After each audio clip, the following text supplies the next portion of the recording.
La guerra tenía una forma extraña de convertir ciudades vivas en fotografías muertas. En 1941, Madrid era un retrato en blanco y negro. Calles vacías, ventanas cerradas, voces que apenas se atrevían a existir. En cada esquina había un soldado franquista, y en cada cuadra una sombra de la Gestapo observaba silenciosa como un depredador esperando el más mínimo error. En ese ambiente asfixiante, nadie notaba a la figura discreta que caminaba con pasos firmes y rostro sereno. Ella era Araceli González Pujol, la mujer que nadie veía, pero que todos deberían temer. Araceli vestía ropa sencilla, casi apagada. Nunca levantaba la voz, nunca mostraba prisa, nunca llamaba la atención.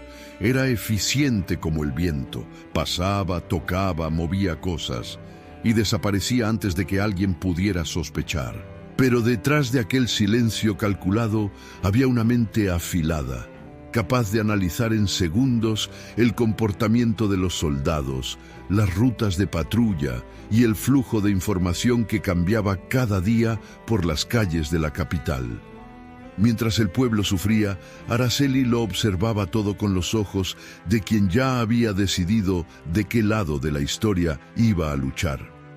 Trabajaba oficialmente como traductora y asistente administrativa en una pequeña oficina cerca de la Gran Vía, un lugar por donde pasaban informes, telegramas y cartas de diplomáticos y colaboradores alemanes. Para cualquiera era solo una empleada más. Para la resistencia era una puerta abierta al corazón de las operaciones nazis en España. Y aquella noche fría, cuando el último funcionario había salido, Araceli cerró la puerta, apagó las luces y empezó a copiar con prisa un documento recién llegado. Un informe con fechas y horarios de paso de oficiales de la Luftwaffe por Barcelona.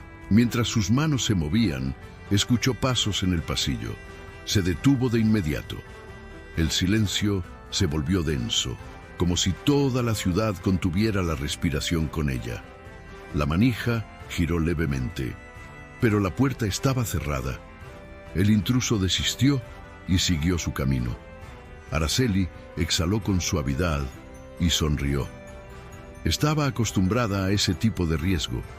En aquel juego mortal ya había entendido que los nazis eran peligrosos, sí, pero previsibles. Los que realmente la inquietaban eran los agentes franquistas, hombres entrenados para olfatear traición entre sus propios compatriotas.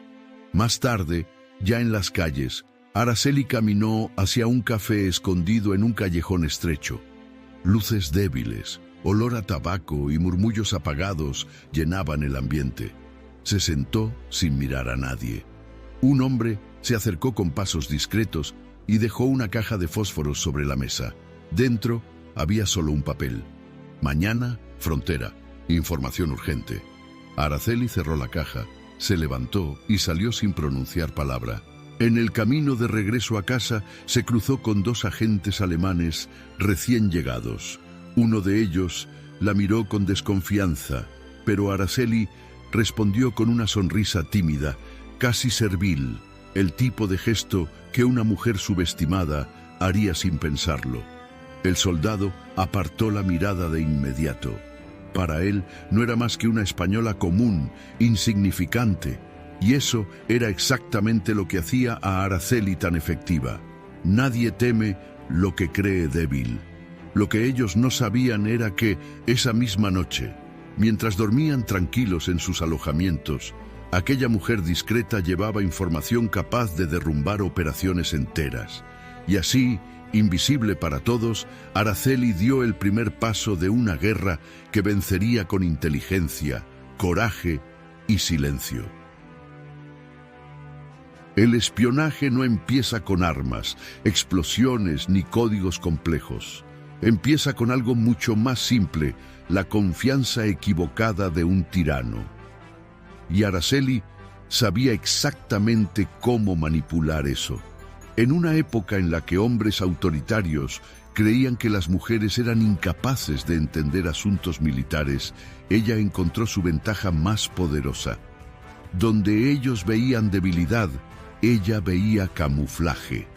Fue así como logró entrar en una oficina administrativa que, para el ciudadano común, parecía una simple repartición sin importancia, pero que para los nazis era un punto esencial por donde circulaban documentos diplomáticos, listas de pasajeros y reportes de movimientos navales.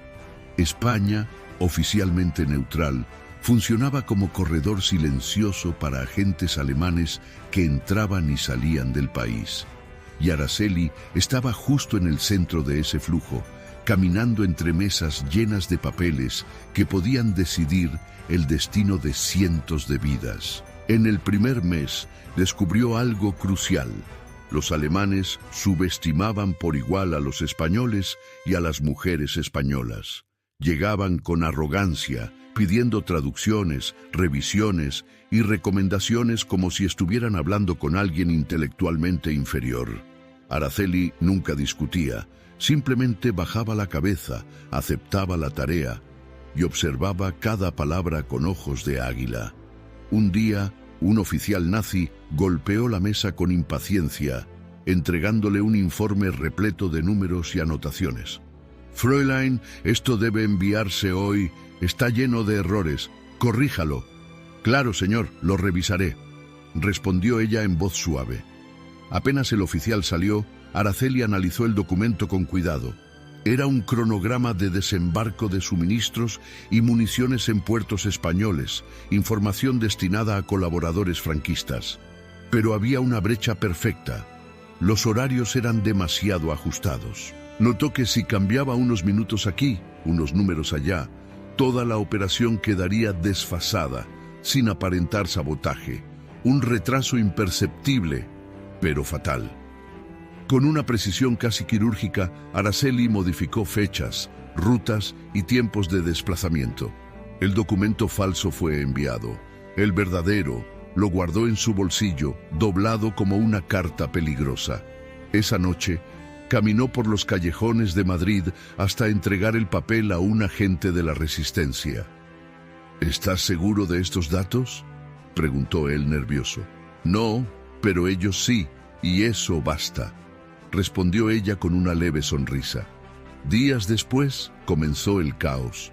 Trenes que debían llegar al amanecer aparecieron al mediodía. Oficiales esperaron durante horas embarcaciones que jamás llegaron. Combustible destinado a la frontera sur terminó en un puerto secundario. La cadena logística alemana, tan orgullosa de su eficiencia, quedó desmontada por una española a la que nadie consideraba peligrosa. La Gestapo notó la falla e inició una cacería interna. Interrogaron secretarias, revisaron documentos, acusaron marineros, arrestaron a 2 operadores de radio, pero ninguno de ellos era el verdadero objetivo. Araceli seguía allí, sirviendo café a los mismos hombres que maldecían al misterioso saboteador. Y en medio de aquella tensión percibió un detalle precioso. La Gestapo estaba convencida de que el traidor era un hombre. Jamás, bajo ninguna circunstancia, una mujer. Esa certeza equivocada le dio libertad para dar el siguiente paso. Algo mucho más grande que adulterar documentos. Araceli empezaría a manipular directamente la percepción de los nazis sobre sus propios movimientos. Y en esa danza peligrosa, donde un error significaba muerte segura, Araceli caminaba con la ligereza de quien domina el tablero. Y sabe que su enemigo ni siquiera ha notado que ya perdió. La mayoría de la gente imagina que una red de espionaje nace de grandes encuentros secretos, mapas enormes y códigos indescifrables. Pero en realidad comienza con algo mucho más simple, la confianza entre los invisibles. Araceli comprendió que podía alterar documentos, sabotear informes y confundir a oficiales nazis, pero si realmente quería causar impacto, necesitaba ojos y oídos esparcidos por lugares a los que ni siquiera la Gestapo podía llegar. Y así comenzó su obra más arriesgada. formar una red clandestina dentro de España, compuesta no por soldados entrenados, sino por personas comunes, hombres y mujeres que, como ella, habían sido descartados como irrelevantes por un régimen ciego y arrogante. Su primer aliado fue un ferroviario llamado Mateo, un hombre viejo y cansado que pasaba los días cargando carbón. Nadie reparaba en él, pero él lo veía todo. Convoyes que llegaban, trenes que partían, cargas sospechosas. Araceli se acercó con cautela, se sentó a su lado durante un descanso y dijo simplemente: «Lo que ves puede salvar vidas». Mateo la miró como si no pudiera creer lo que oía. Tras unos segundos de silencio respondió: «Entonces dime qué tengo que mirar». Así empezó todo. Después vino una joven limpiadora de un edificio gubernamental que recogía papeles tirados a la basura y los entregaba escondidos en bolsas de tela.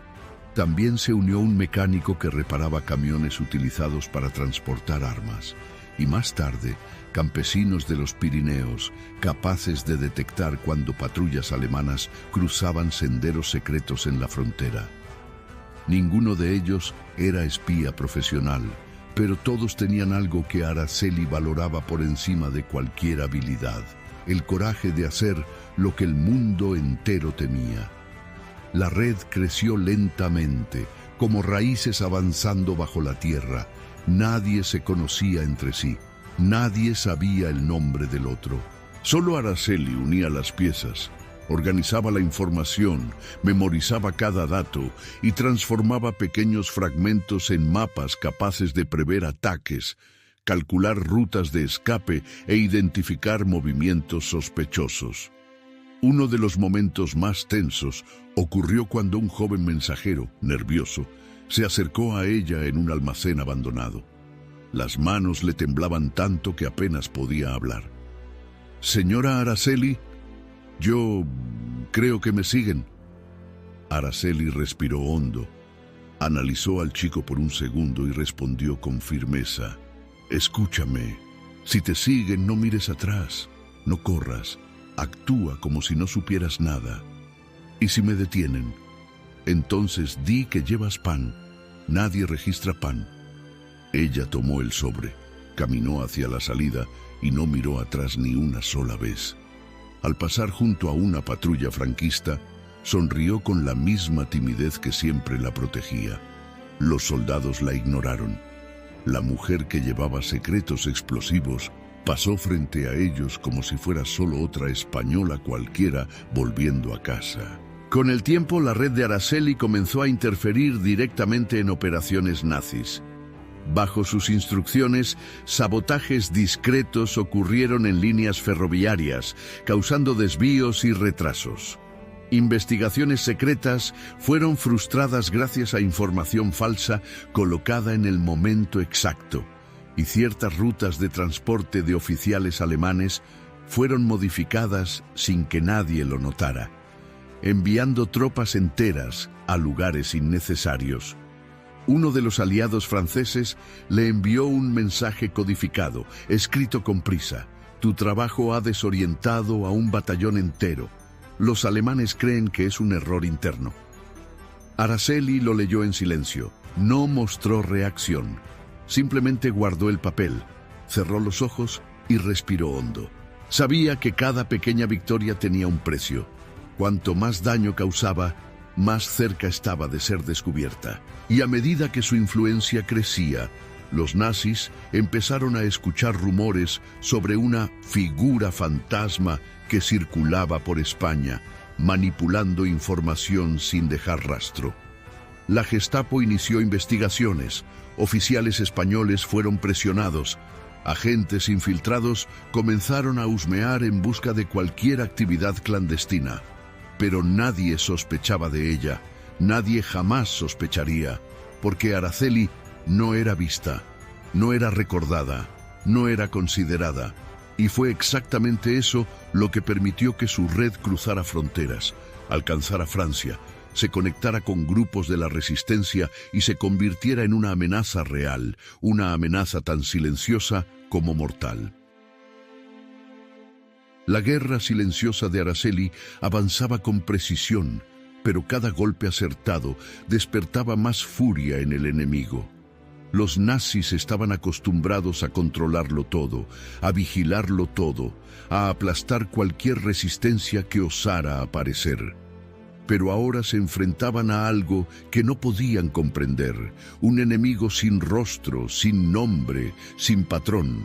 Y cuando la Gestapo no entiende, no investiga, caza. Así fue como la sombra de la represión empezó a acercarse peligrosamente a Araceli. La primera señal surgió cuando un colaboracionista español, conocido por su brutalidad y su fidelidad ciega a los alemanes, fue visto merodeando por la oficina donde Araceli trabajaba. Aseguraba estar inspeccionando documentos, pero sus ojos recorrían cada mesa con una agresividad calculada. Araceli percibió el cambio de inmediato. Sabía que ese tipo de hombre no aparecía sin motivo. Alguien había levantado sospechas.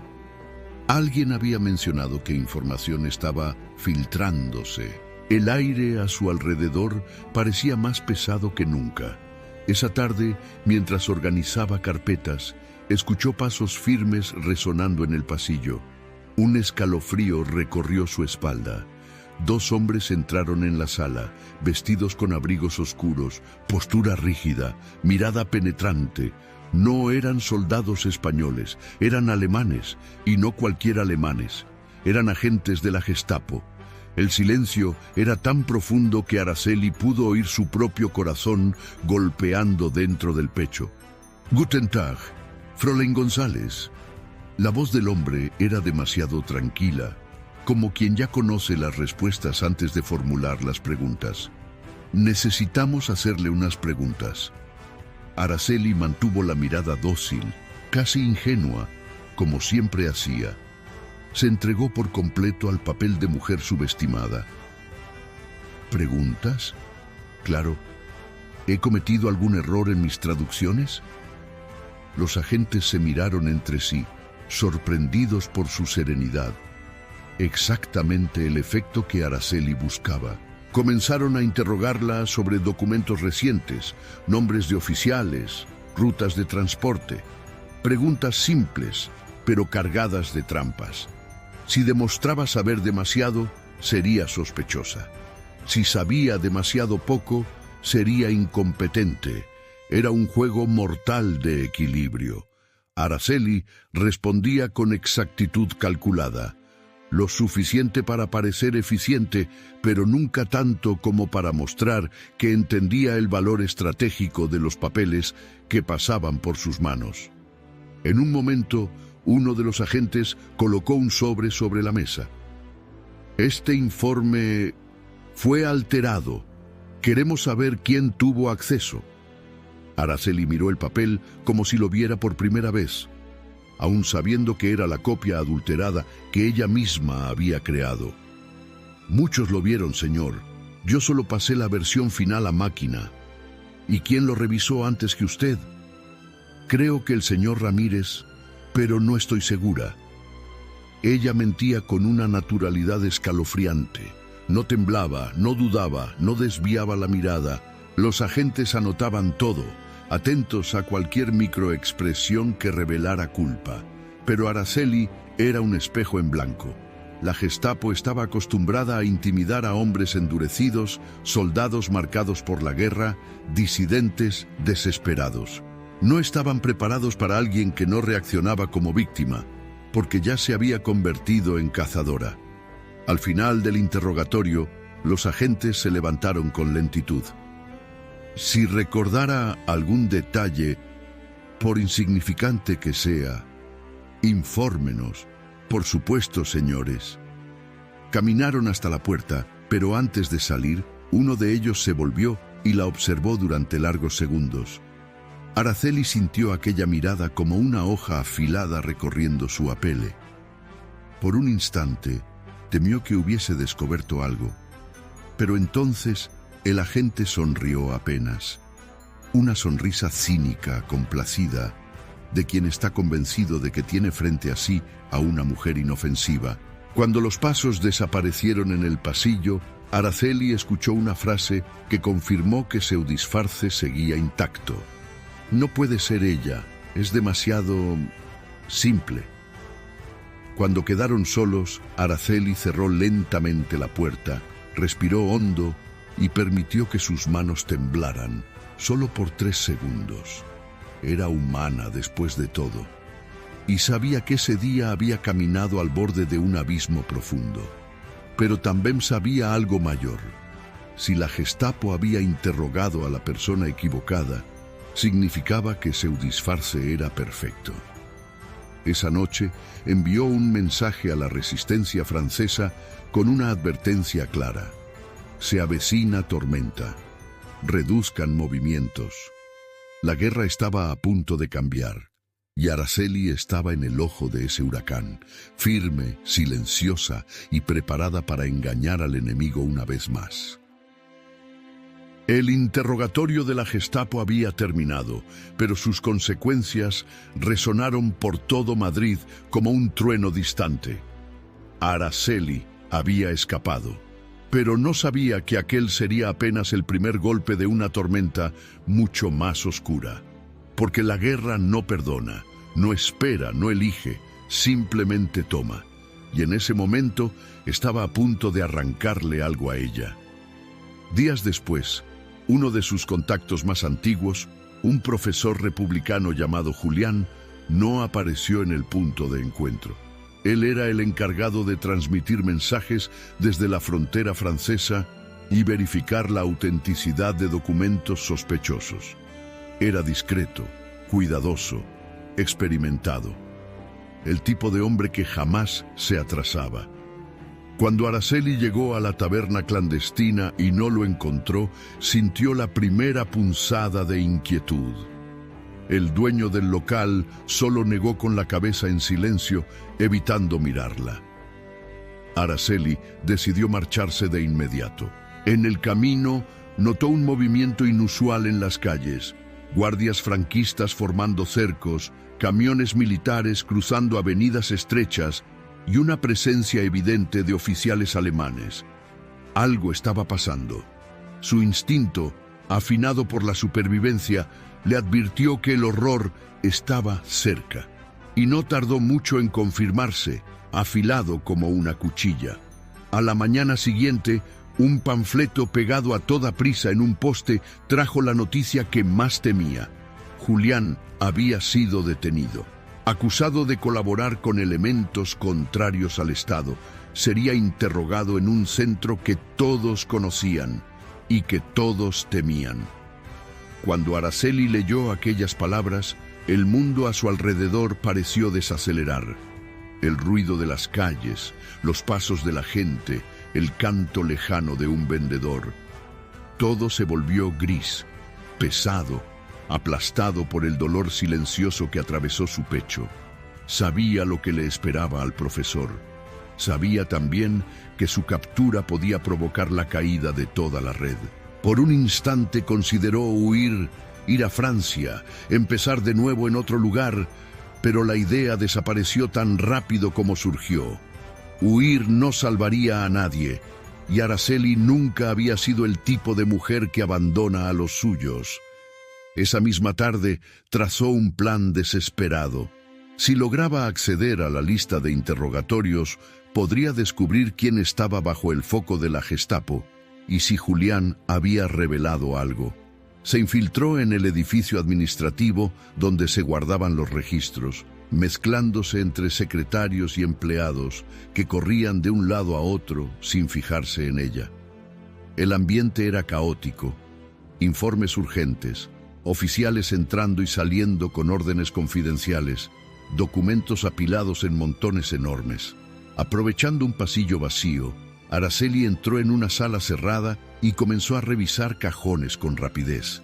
Encontró la lista, leyó línea por línea hasta hallar el nombre del profesor. Debajo de él había una anotación breve pero brutal. Interrogatorio prolongado. No coopera. Cerró los ojos por un instante. Sabía lo que significaba. Sabía cuánto tiempo podría resistir. Sabía que esa era la última oportunidad de evitar que su trabajo, y sus vidas fueran destruidos. Tenía que actuar antes de que fuera demasiado tarde. De regreso, pasó junto a dos oficiales españoles que conversaban en voz baja. Dicen que capturaron a un intelectual. Parece que sabe más de lo que debería. La Gestapo está furiosa. Están buscando una red entera. Araceli siguió caminando como si no hubiera oído nada.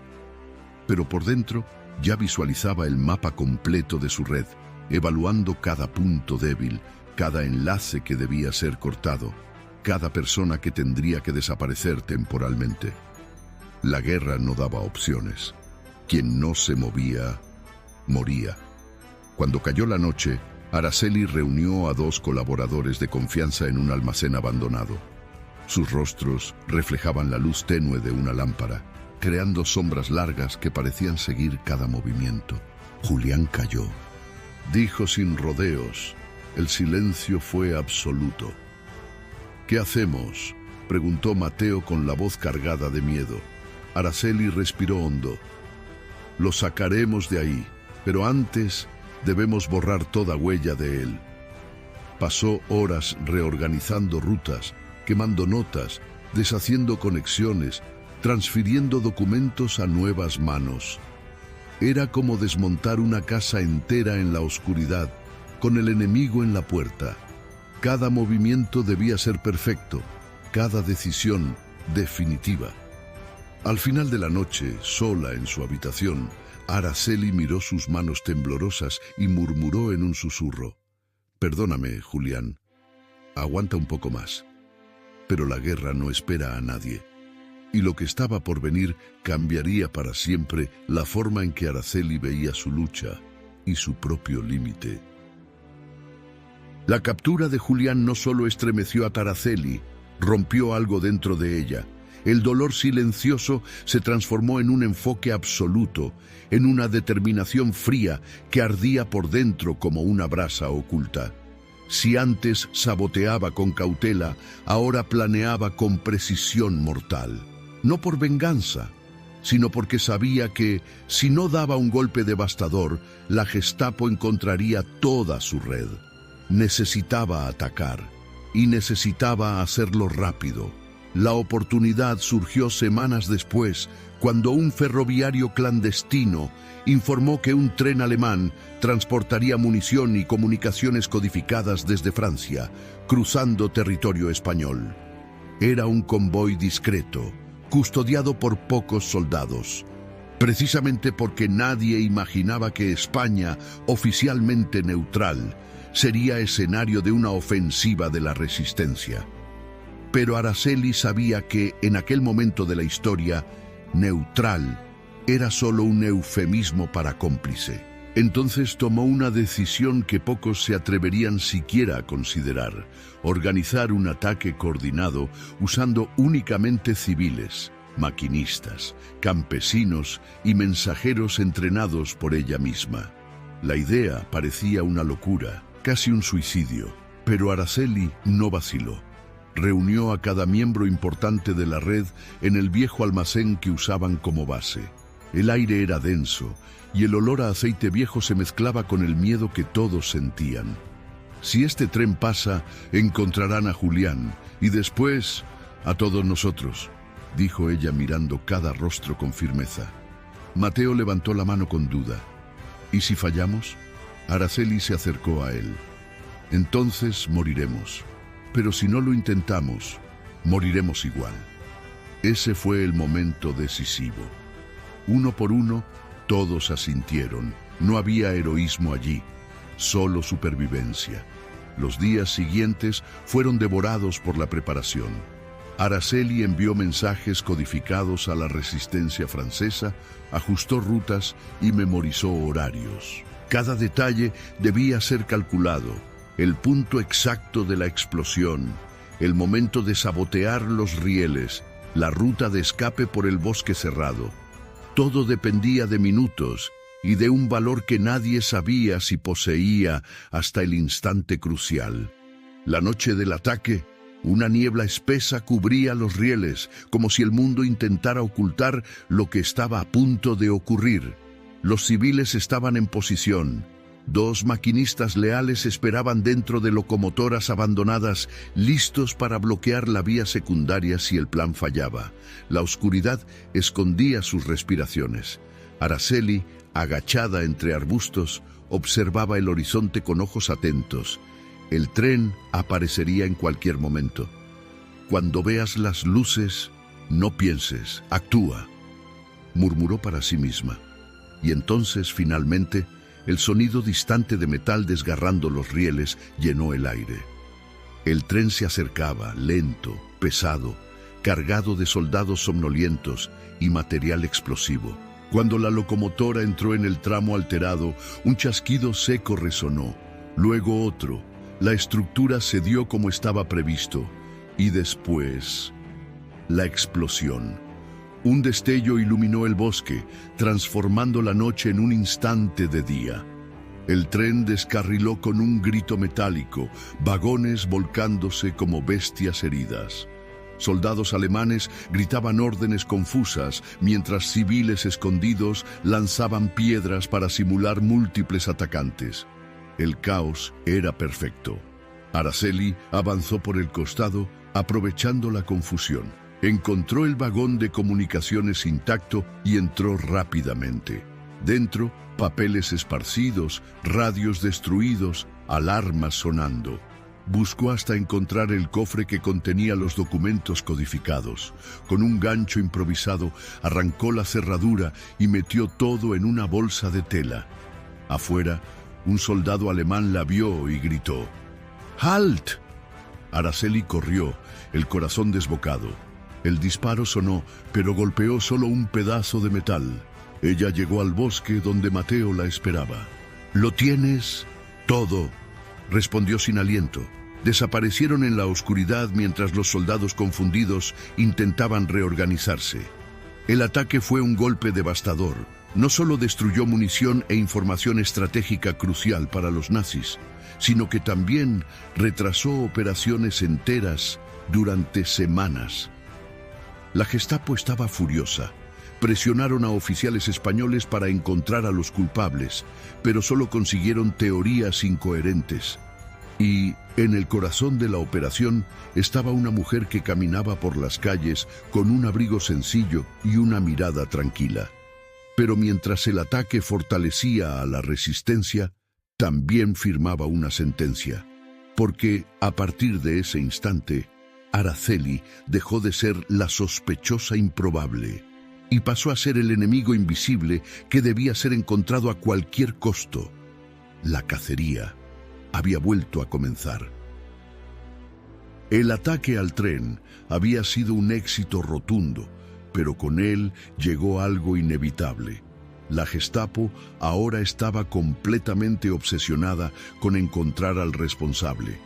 Ya no era un caso menor, ni una investigación rutinaria. Ahora los alemanes se enfrentaban a un enemigo que había humillado a un convoy entero, y sin importar cuánto intentaran buscar lógica, táctica o patrón, nada encajaba. Tenían delante una mente que nadie podía predecir. Y fue justamente esa incapacidad la que hizo que un nombre comenzara a circular en susurros: la sombra española. No había descripción, no había pruebas, no había rostro. Solo un rastro de operaciones frustradas, documentos desaparecidos y sabotajes calculados que apuntaban a un único cerebro coordinador. Algunos soldados creían que se trataba de un militar experimentado, quizá un desertor. Otros afirmaban que era una célula francesa infiltrada, pero jamás, bajo ninguna circunstancia, imaginaban que la figura detrás de todo era una mujer. Araceli percibió el aumento de la vigilancia al instante. En las semanas posteriores al ataque, las patrullas franquistas duplicaron las rondas en los barrios sospechosos. Aumentaron los interrogatorios. Agentes alemanes recorrían las calles con una postura más agresiva, registrando casas sin orden judicial, rastreando cualquier movimiento extraño. La ciudad estaba tensa, respirando miedo, y en medio de ese caos, Araceli se movía con una calma milimétrica, como si hubiera aprendido a convertir su ansiedad en invisibilidad. Una tarde, mientras cargaba una pila de documentos hacia la oficina, escuchó dos voces susurrando detrás de una pared. Dicen que el saboteador vive aquí, en Madrid. ¿Y tú crees que alguien así trabajaría solo? No sé, pero el alemán nuevo jura que está cerca. Araceli siguió caminando, pero sintió su pulso acelerarse. El alemán nuevo. Eso solo podía significar una cosa: refuerzos. Y los refuerzos de la Gestapo nunca llegaban sin motivo. Sabía que debía recoger su red como quien recoge hilos sueltos antes de que alguien tropiece con ellos. Esa noche reunió a sus colaboradores más cercanos en el mismo almacén donde habían planeado el ataque al tren. No había mapas ni linternas brillantes, solo velas débiles y rostros preocupados. «Nos están buscando», comenzó Araceli con una frialdad que ocultaba su cansancio. Mateo apretó su sombrero entre las manos. «¿Qué han averiguado?» «Lo suficiente para saber que existimos, pero no lo suficiente para encontrarnos». El grupo se miró entre sí, dividido entre alivio y terror. «Araceli, si siguen presionando, van a detener a inocentes», dijo una joven mensajera a punto de llorar. Araceli asintió. «Por eso debemos desaparecer antes de que lo hagan, no como cobardes, sino como humo». Pasó la noche redistribuyendo rutas y reorganizando contactos. Algunos serían enviados a la frontera francesa, otros a pueblos remotos y otros simplemente retornarían a sus vidas normales, borrando cualquier rastro de su pasado. Araceli sabía que esa decisión tenía un precio. Quedaría prácticamente sola. Pero también sabía que era eso o perder a todos. En los días siguientes caminó por Madrid como una sombra entre sombras. Observaba todo: pasos apresurados, conversaciones murmuradas, bocinas lejanas, botas militares golpeando el pavimento. La ciudad parecía más pequeña, más hostil, como si cada pared escondiera ojos invisibles. El ambiente era asfixiante, y parte de ello se debía a que la Gestapo había traído a un especialista, un hombre conocido por desenterrar fantasmas. Su nombre era Hans Vollmer, y su fama recorría toda la Europa ocupada. Decían que era capaz de extraer información hasta de los muertos. Araceli lo vio por primera vez frente a un edificio gubernamental, alto, de rostro afilado, mirada calculadora. Hablaba poco, pero sus ojos analizaban cada detalle: zapatos sucios, ropa arrugada, temblores casi imperceptibles. Era el tipo de investigador que Araceli jamás subestimaría. Y como si no fuera suficiente, la situación se volvió aún más grave cuando los soldados anunciaron una batida completa en edificios administrativos. Cualquier empleado podía ser interrogado. Cualquiera podía ser detenido. Araceli estaba acorralada, pero tenía algo que la Gestapo jamás tendría: la capacidad de pensar sin ego. En lugar de esconderse, decidió hacer lo impensable: acercarse. Si lograba observar de cerca cómo investigaba Vollmer, podría anticipar sus movimientos. Y a la mañana siguiente, mientras él inspeccionaba mesas de archivos, Araceli caminó hacia él con un montón de papeles en los brazos, como si fuera solo otra secretaria perdida entre miles. «¿Necesita que registre estos informes, señor?», preguntó, con la voz calmada que había perfeccionado como arma. Vollmer la miró a los ojos, largamente, como si intentara leer lo que se escondía detrás de aquel rostro simple. «¿Usted, cómo se llama?» «Araceli González». Silencio. «Bien, déjelos ahí». Ella colocó los papeles sobre la mesa, giró y salió de la sala sin apresurar el paso. La única frase que pasó por su mente fue: «No puede saber». Pero en ese instante, sin que Vollmer se diera cuenta, Araceli ya había analizado todo: su método, su enfoque, los nombres que buscaba, y una vez más usaría el conocimiento del enemigo en su contra. La guerra estaba por alcanzar su punto más crítico, y Araceli seguía exactamente donde siempre había estado, en el centro de la tormenta. Hans Vollmer estaba cada vez más cerca, cada informe analizado, cada empleado interrogado, cada sala registrada, todo apuntaba hacia una conclusión inevitable.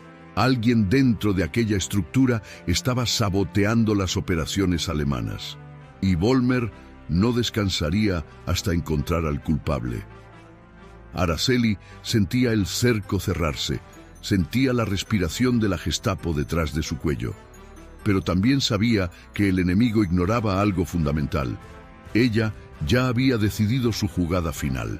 Aun con la red dispersa, Araceli tenía una última oportunidad para salvar a Julián, y con él toda la información que podía entregar bajo tortura. Había oído un rumor.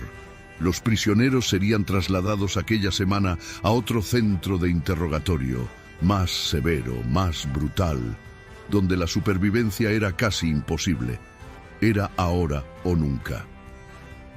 La noche anterior a la transferencia, Araceli caminó hasta la zona industrial abandonada donde se preparaban los camiones. El aire olía a óxido y gasolina. Bajo la luz tenue de la luna, vio las siluetas de los vehículos estacionados y a los guardias conversando distraídos a lo lejos. Aquello era un milagro, pero los milagros en la guerra nunca venían sin precio. Se acercó a uno de los camiones, abrió la puerta trasera lentamente y entró. El lugar estaba oscuro, silencioso, pero no vacío.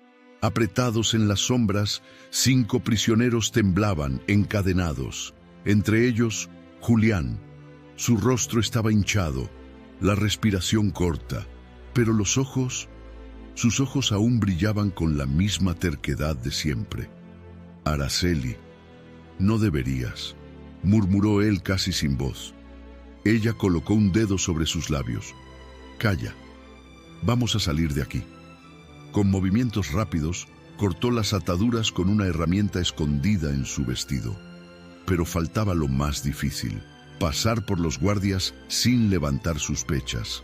Y fue entonces cuando Araceli hizo algo que solo alguien movido por un propósito mayor que la propia vida se atrevería a hacer. Golpeó la puerta del camión y llamó a uno de los soldados. «Señor, necesito revisar los documentos de traslado.